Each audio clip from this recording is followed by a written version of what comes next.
Good morning, this is Michael, and I'm here at, for those that don't know, if you don't already know, I'm in Tbilisi, the capital city of the country of Georgia, which is in the South Caucasus Mountains, also bordering the Black Sea, part of the Black Sea coast at Poti, for example, Batumi.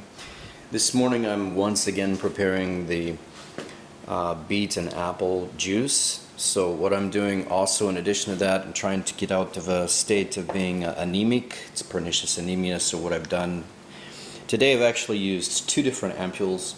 One for this, what you see listed here. The second for B12 methylcobalamin in a different box like this. It's a different company, different form of it, because I'm trying to kind of use this before I move back into the Oxford Labs, pernicious anemia relief B12, because it ran a little bit short a few days, so I'm going to go ahead and go back to using the B12 from the same company that puts this out, which is Vitamin Quick. I have no association with these companies. I have no association with these websites, and I'm only first-time customer. I'm not a medical doctor. I don't give medical advice. I don't give medical treatments. I'm not a medical doctor. This is for information and entertainment purposes only. Now, with that said, I've already prepared the self-injections there, the actual syringes, and so now I'm going to move into preparing the juice.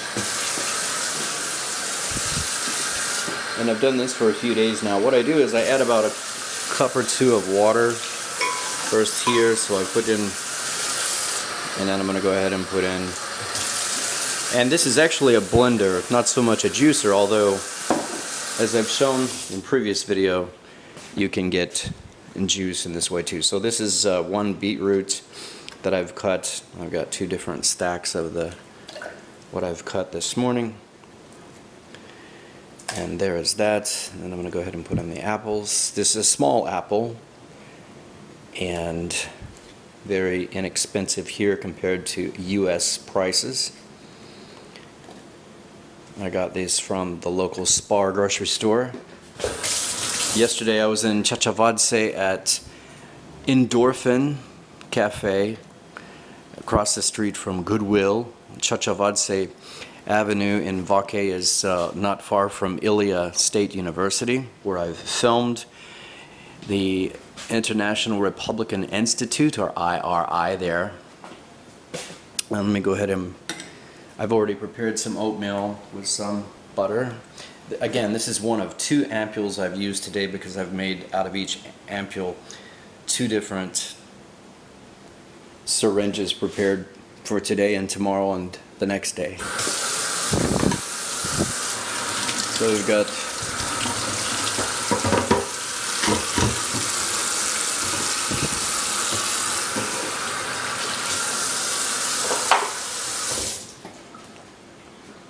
this prepared to go. And again, this video is just for information and entertainment purposes only. Here we go. Why do I have to say all that stuff? Because it's true. Okay, so here we go. We're going to go 1, and then 2, and then 3. You can see it.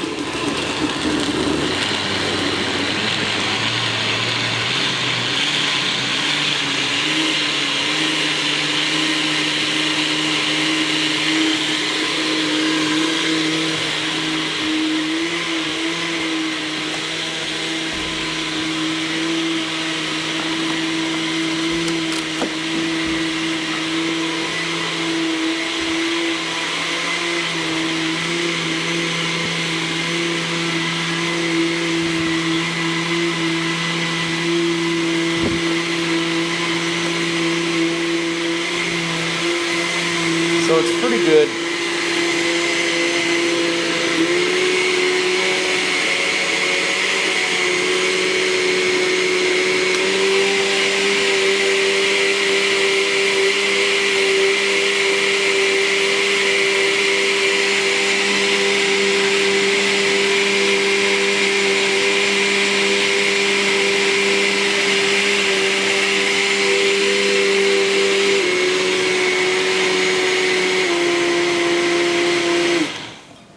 So after a few minutes here, this pulp will float further. It will begin to kind of float up and separate from about this much at the bottom, which will probably be about a cup, maybe cup and a half, or 1/3 of a cup. And 1 cup there will be this, more than 1 cup will be there at the bottom. Then I usually just take this pulp out, and then I have beetroots and apple juice. So I'm gonna go ahead and throw this. This is 1 of 2. I've got the other one in another garbage sack or plastic bag for that in the other room. And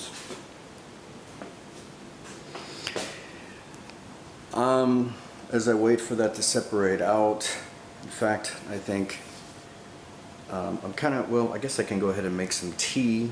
I've got this that I've been using from, I believe it's a German grocery store, Lider brand, Lider. So I'll go ahead and make some of the tea, because I think this is going to be hot enough. Yeah, the water's already hot enough. Let me see, I'll do this. I'm going to set this down for a second.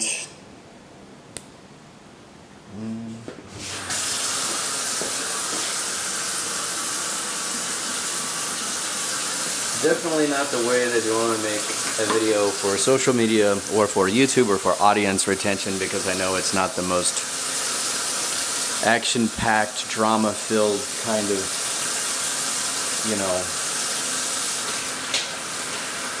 thing on the social media, that's for sure. If I put it there, mainly it's kind of, for me, it's not even about that. It's just like if family happens to watch, if they care to watch, or some friends out there that maybe I've been in touch with or haven't been in touch with for years, kind of know what I'm up to, at least for now. So let's get some of this. It's kind of a black tea fruit, a little bit of dried fruit mix. There's some kind of bark or grass elements to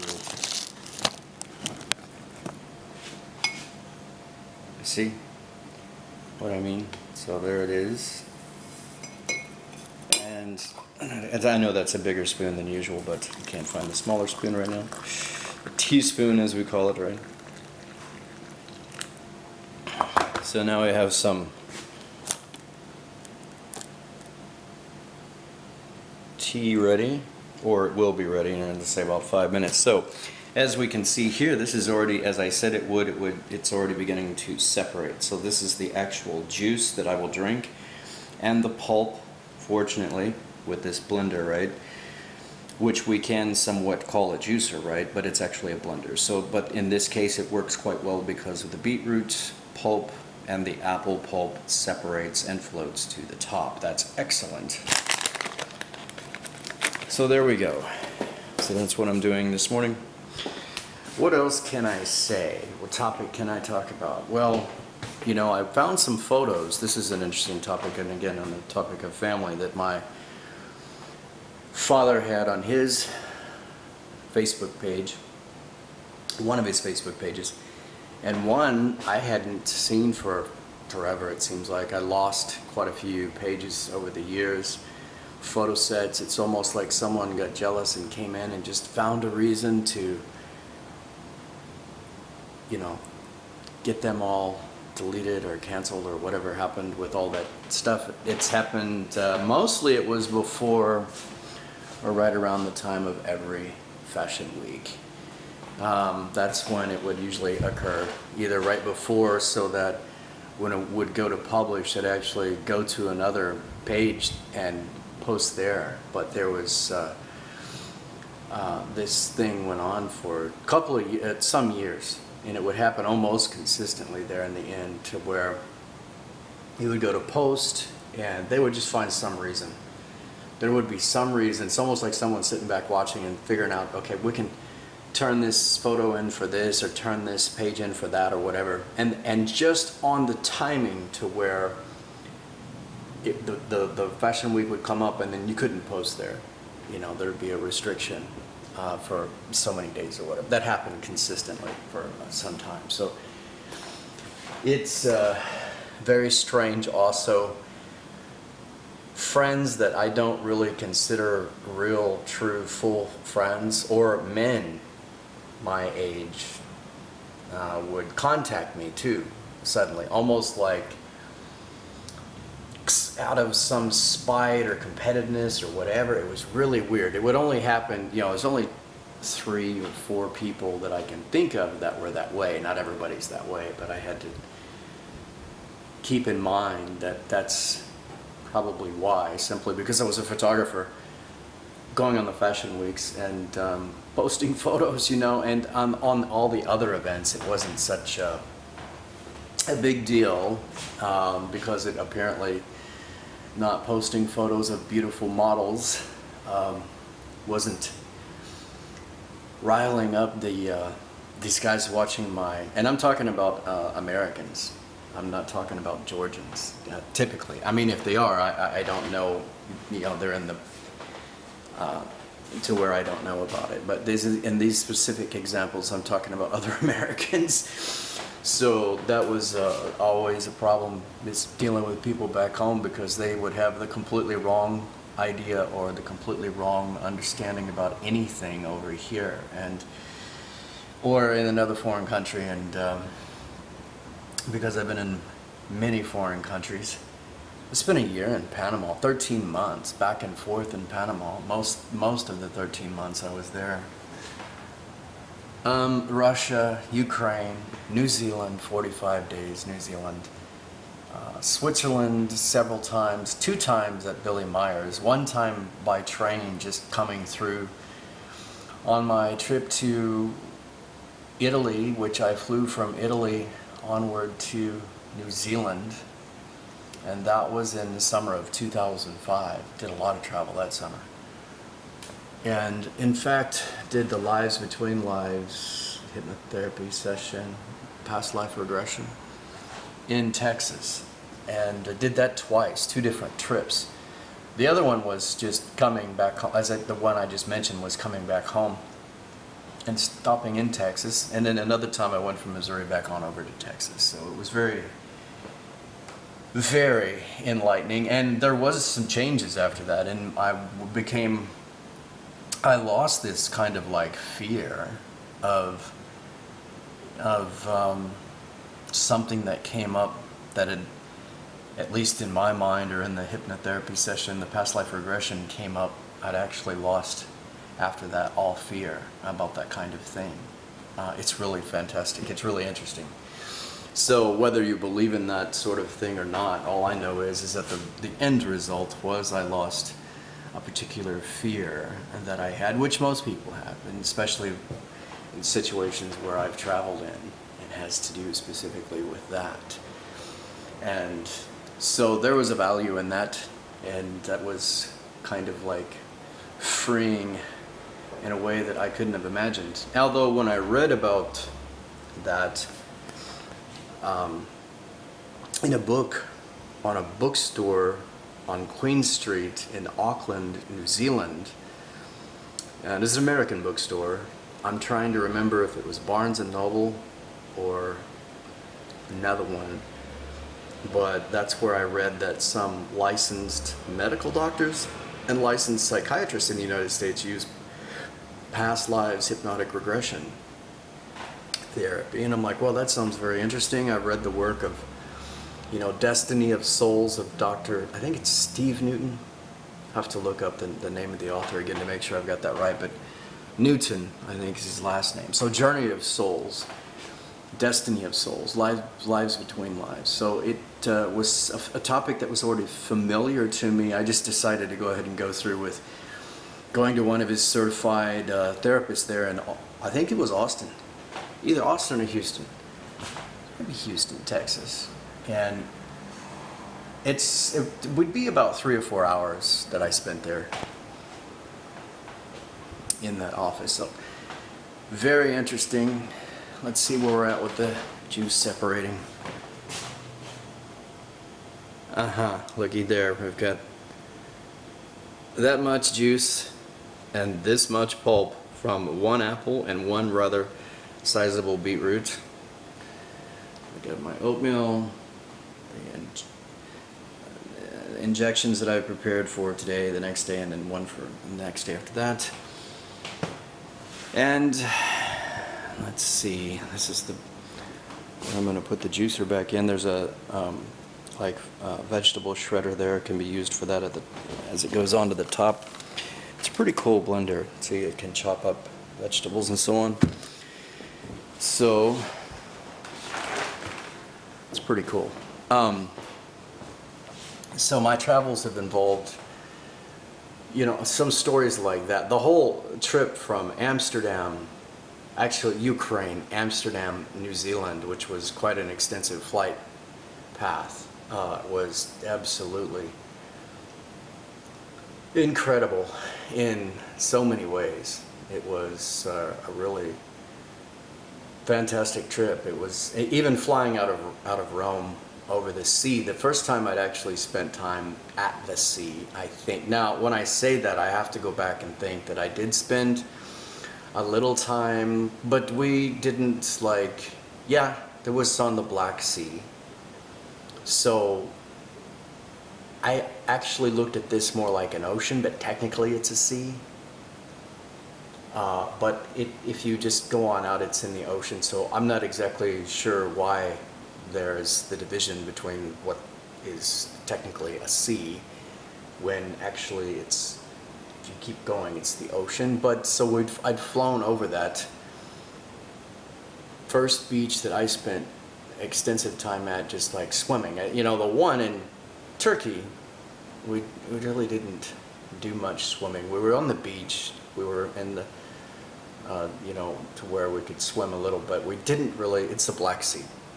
So that was the first time actually in the water. But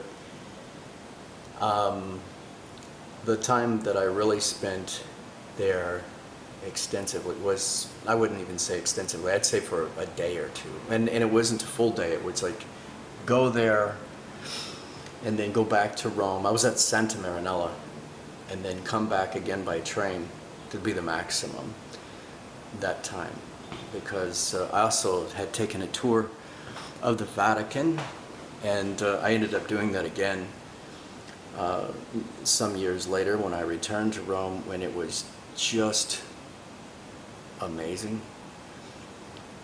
I was so raptured with the art and the architecture that I was on tour with. It was in a group tour that I got lost from my group. There was these radio things, headsets we had, and mine switched up with another group because I was so busy taking photos and studying everything. I'm like, wow, this is so fantastic. I'm actually here, I'm getting to do this, and I'm really enjoying the art and the history and the architecture that was being explained by these professional tour guides. And I was so caught up with all of that, that the other guy wasn't polite though. When I got switched up with the other group, and it was completely by accident, he wasn't that polite. And it's more like, well, that's your problem, and this is your group. And I think it was the same tour company. It really didn't make sense to me anyway, because I'd already paid and I had a ticket, and obviously I had the headset, so I was in. But I had to get a security guard. They were very cool, very nice, of course, the Vatican. And we ran about 35, 45 minutes, no joke, to get caught up to where my original tour group was, and so I could get back in the group and go through and hear the history of the art and of the Vatican Museum and all of this wonderful art that we were seeing as I was on this tour. So I loved it so much. I would go again. A little bit jealous, quite frankly. I wanted in the basement. I think they moved, like they have like 90% of all the world's Kabbalistic, magical and esoteric texts that they've taken throughout the last, couple of centuries, and some of them are not accessible to the public. So I knew that they had that in the basement. They may have, I don't know if they had moved that before that time I was there, but I was like, yeah, that's what I really want to see. I want to see those ancient texts. I want to see these secret texts, the Dead Sea Scrolls, that haven't been released or haven't been translated, you know, this kind of stuff, right? And anyway, quite interesting. Let's see where we're at with the juice. Yeah, nice separation there. This is old juice without the pulp. The pulp has separated, floated, separated to the top. Just what I expected. So, I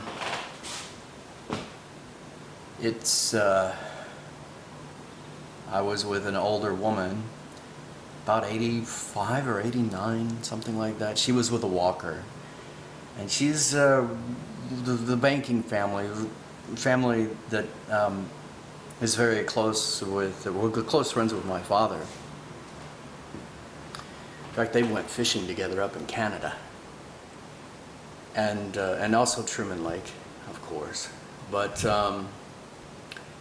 very old bank there in Marshall, Missouri, banking family. So she was a part of this banking family. And she was so excited, the elderly that I've spent time with, because I was around the nursing care business. I was basically running a nursing care business for 5 years, and part of the state pilot project that I also was a part of, state of Missouri, Fulton 55. And so I spent a lot of time with the elderly. And, you know, some of the things I can remember the most are these two women. This is one woman I'm talking about, but another woman that spent time in a foreign country. Back to the woman from the banking family, though, she was using a walker. She invited me to stop by her house. It was in a very nice part of Marshall, Missouri. These aristocratic, huge houses. One of them, a couple of them, could be considered really mansions. In fact, I've got an ex that lives in a mansion. I walk down Eastwood Street. It's like, hi. She's like, hi. And we just keep, I just keep going. It's just being, friendly and polite. But there's a real mansion. I mean, the mansion that the family that actually created that, I believe, or had it before anyway, was the Fletcher Grain, the seed company. And at some time ago, it was one of the wealthiest counties in America. It's a real mansion. And I used to walk by it when I was like 7, 8 years old, when I was going to elementary school at Eastwood Elementary School. I used to draw pictures of it and dream about the helicopter, the helipad that would be there, and you know, the maids and the butlers and all this stuff like that, you know, like I'd seen in some movies that were popular back at that time. So anyway, very familiar with that place. But back to the Wooden Houston family's elderly woman that I was invited to her place. I told her I'd been to the Vatican and toured the Vatican, and her eyes lit up and she's like really excited, and she had to show me. There was some art there that she had on the wall, or some photos. Her and her friend, American friend, they traveled to Europe. And it was the most exciting thing. It was, you know, when you talk with other travelers, like I was doing here the other day, that's in a video that's up on Facebook. It was a German traveler that's traveled to the US as well. And I learned so much from her in so short time. I'm used to being in places like So I'm used to being in like guest houses and hostels, and whether it's been in Tbilisi or also, especially New Zealand, which actually I met a Kiwi New Zealander here, and it was one of the most intense and in-depth conversations, because, you know, the people from New Zealand and Australia, especially Australia, I'm aware of, probably New Zealand too, but I know for sure that in Australia they have a kind of cultural practice, societal practice, that in their younger years they take maybe a couple of years off and just go travel and spend time traveling in foreign countries. In fact, when I was at the hostel in Moscow, on one of my trips over to Russia, there was a woman from Australia. There was also a couple of people from Switzerland. They were not happy, though, at that time. The United States had made attempts to, by laws they create, to make it harder on the Swiss banking system, which has been around for a long time, and they very much respect privacy and secrecy, and ease of banking and things like that, and it's also based on real relationships. When you get the chance, you should go over there if you're going to do that kind of thing. I'm, again, only making this video for information and entertainment purposes only. But they were not too happy about that part of the situation, and I know because they said so. But anyway, the Australian woman was there. She was well traveled because, as I said, most of these folks, like when you're in a pub in New Zealand, you can talk with the guy from England that was an expat for like 2 or 3 years over in Thailand. He had obviously the Asian girlfriend, though I think actually she was Japanese though, maybe. But they had met in something like, yeah, it was Thailand, which Thailand at the time was like the #1 world expat destination of all time, really. And Panama was up there at the top too. That's what I mentioned earlier, I was in Panama for 13 months. And I found it 2 ways. Astrocartography map, one of my minor Jupiter line runs through there, planetary line of Jupiter, and also a descendant Neptune. That's a lot of time at the sea and the ocean. Actually, in this case, we were on the ocean. And it was mainly, I believe, the Atlantic. I'm not sure we spent time at the Pacific over there on that side. But in any case, there is the Caribbean Sea that runs, if you go further up north, and we didn't, we went to go there one time, but it was so bad, this one city that we had to go through, that we decided to turn around and go back. So, there was still some very super undeveloped places back when we were there in 2007 in Panama. So, but what I had done is, let me get back to the story about the Wooden Houston Bank family, the elder woman that was so excited to show me photos of her and her American friend. They spent a summer traveling in Europe, and she got to tour the Vatican Museum. And this is where we were able to really relate to each other, because it's like, wow, it's so fantastic. And she'll always remember that summer. Here she is, she's like something like I said, like 85 or 89 years old. She's got a walker, and she's in her house, and I'm having the pleasure and the honor of seeing her photos and hearing about her memories and her travel story. That summer, she's like 21, 22, maybe 25, something like that. Her and her friend traveled to Europe. And of 1,000 topics we could have talked about, and all these other things, this is the #1 thing she was so excited about. She's taking me down the hall of her house to this art and to these pictures. So we really were able to connect in that way. It's like the woman that, unfortunately,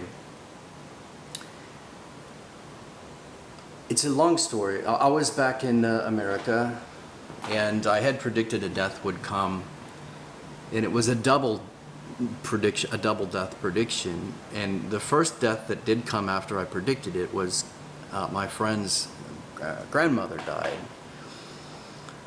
And then, but I told her, I said, well, that's not the only death that's coming. And I actually made a video like this, and because I can predict death, I've done it, and I've done it many, many times, especially with family or friends, especially if they ask, or if I feel that it's helpful. And so it's my decision.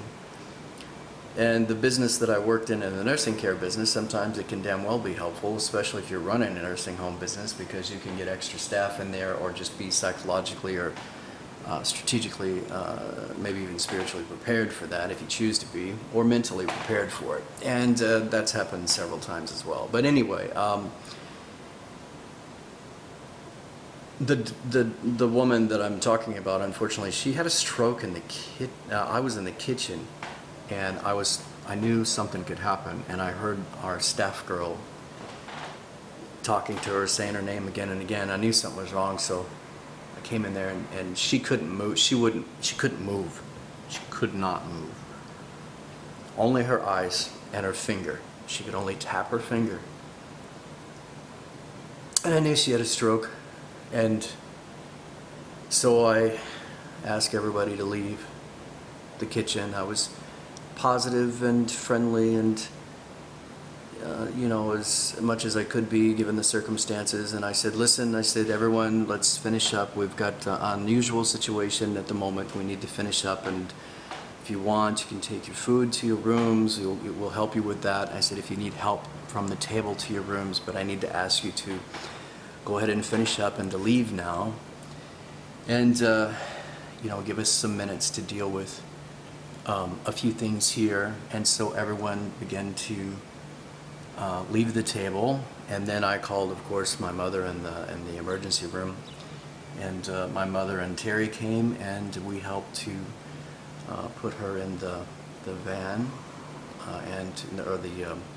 it's like 4x4, and take her on out. They took her on out to the Fitzgibbon Hospital, and about 10 days later, she passed away. They put a patch on her that, in some cases, those situations that'll keep them alive for another, like 10 days or something like that. But anyway, I met this woman, and first time she had heard I was a world traveler, so I was on the porch with her, and I'm talking with her, and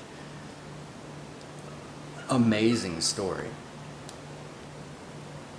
She was unable to have a child,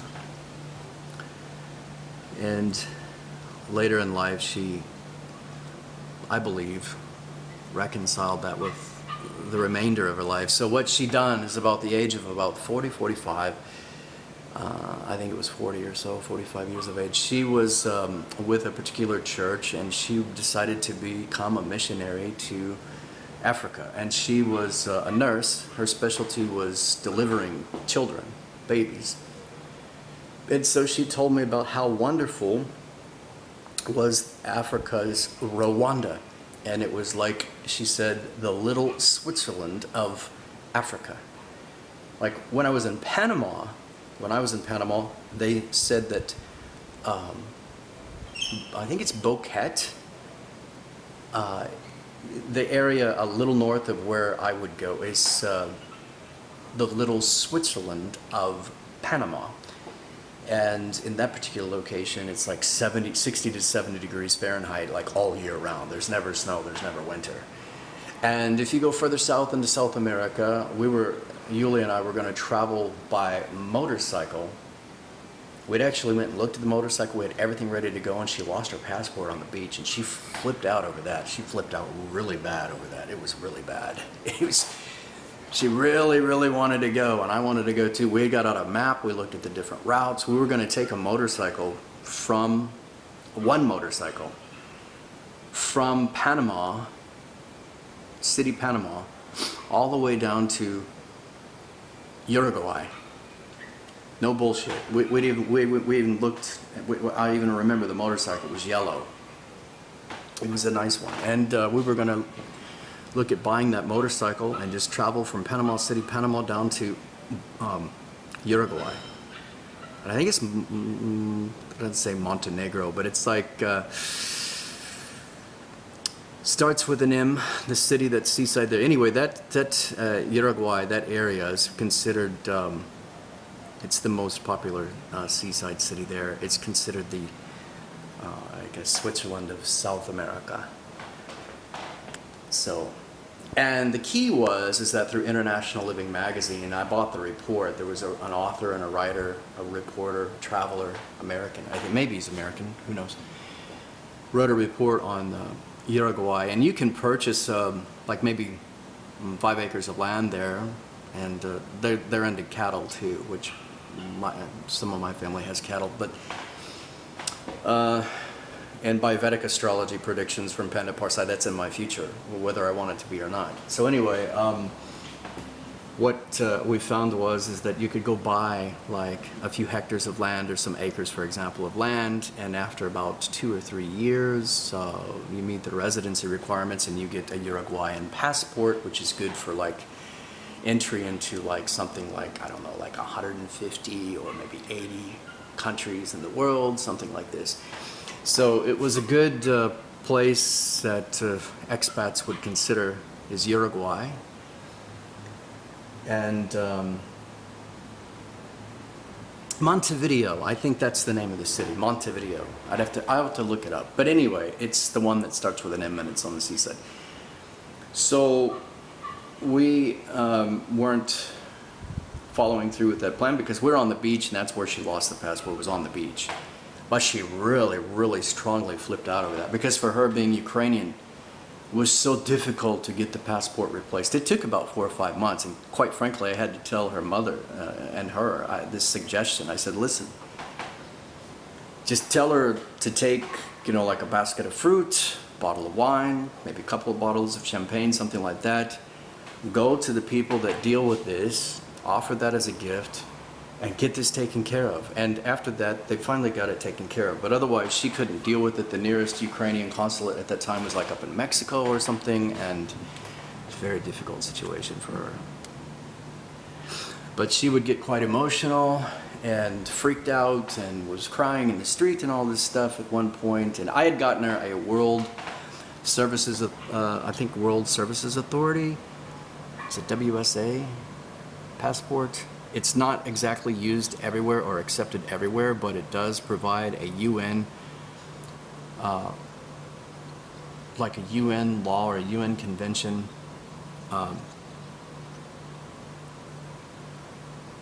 issued document to where if you're like, especially if you're in a refugee situation, you can use the WSA passport, World Service Authority passport, in certain situations in certain countries. She was able to use it in Panama. So police would stop, it'd be a holiday, there'd be police checkpoints out, there might have been a parade or something like that going on, and they'd stop her and she'd use that and it was no problem. It's like in 7 or 8 languages, including Arabic, Spanish and English and Chinese and so on. So that really helped her because I got her that and she's like, she calmed down. And, but before that, she really, really flipped out over that.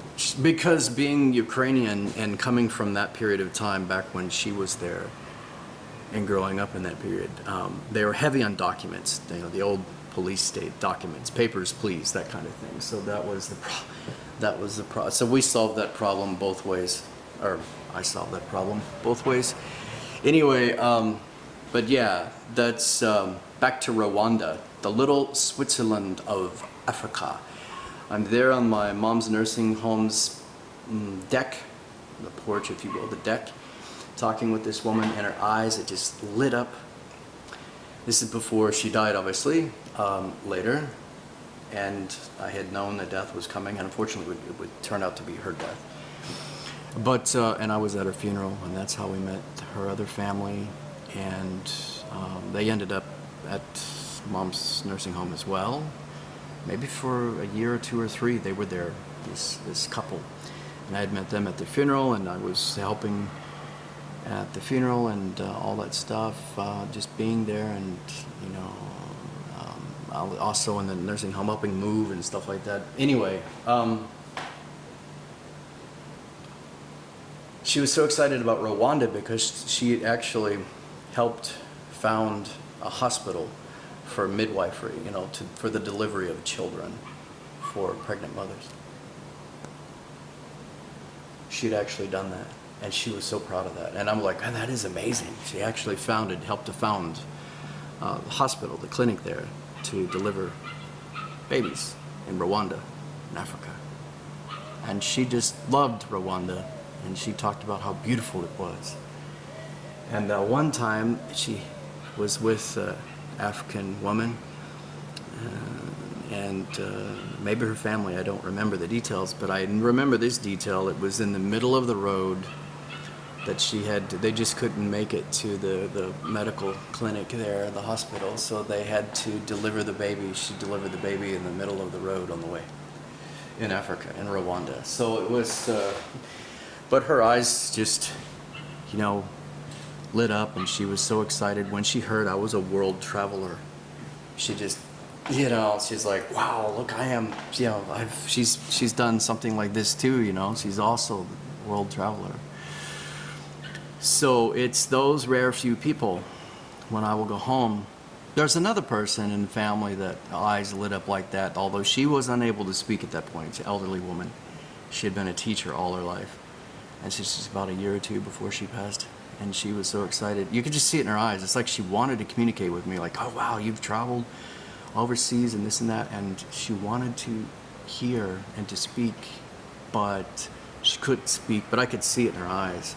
So I dealt with elderly for many years. And I think I'll share this last story. There's other stories I could share. There was another woman that was in there. And my mom's nursing home. I have to think there was Vanderpool Care Incorporated, there was Highland Home for Seniors. There was a time when they were both, my mom and dad were, operating way back when, like 20, 25, 30 years ago or so. Anyway, later, mom was doing hers. I was administrative assistant over the other for about 5 years before leaving to travel around the world, expat style mainly, and live an expat life and also tourist. But I remember one woman, and she damn near scared the hell out of me, and that was part of the point, I'm sure. A little bit of a feisty woman. Well, lots of those gals from Marshall are, I find out. But anyway, she, kind of short, but she said, she looked at me and she said, and this is when I was back in America and I was there between traveling on back overseas, and she's like, using a walker, and she couldn't walk without a walker. She either had to sit or get help or use the walker. That's the only way she could walk. She looked at me, she moved her glasses like this, and she said, she goes, you're gonna travel again. She goes, do it now. Don't wait, live your life. She says, one day, you could end up like me. One day, you wake up or you come to this moment to where you can't walk anymore without a walker. And she goes, there's a lot of things I wish I would have done before this time in my life. She goes, it's you're still young. She goes, if you got the chance to travel, if you have the chance to go again, she says, you do it while you can. Live your life while you can. Do the things that you want to do. Don't wait, don't put it off. There's no promise of the future. And a lot of people have came and went and they died young. They didn't have this, white picket fence and a small house in America and a nice small town somewhere, whatever your dream is. Some people, like my oldest son, his dream is to live in New York, and he's succeeded at that, although I'm not sure if he still wants to stay in New York now. He's debating that. And he's worked on Wall Street for years, so I don't think he's doing that now. I think he moved to a different section of New York. So there's a little bit of some stories from the elderly for you. I could talk about many more. I've worked with the elderly and I've heard many stories. I've seen a lot of near end of life situations, people that were in their last days, last moments, last minutes, last hour, and then they passed on. Sometimes they knew it. The one guy knew it. It was amazing because he said, Mike, I think I'm gonna go. What am I gonna do? He meant death. And I said, I guess it's just like taking that last flight, isn't it? You just tell everybody what you need to tell them, and just like getting on that airplane, taking that last flight. He died about a month later, so, and he just knew somehow. I don't know how he knew. It was different, wasn't it? Well, he was always a little bit of a joker, but then he wasn't joking. Anyway, have a nice day.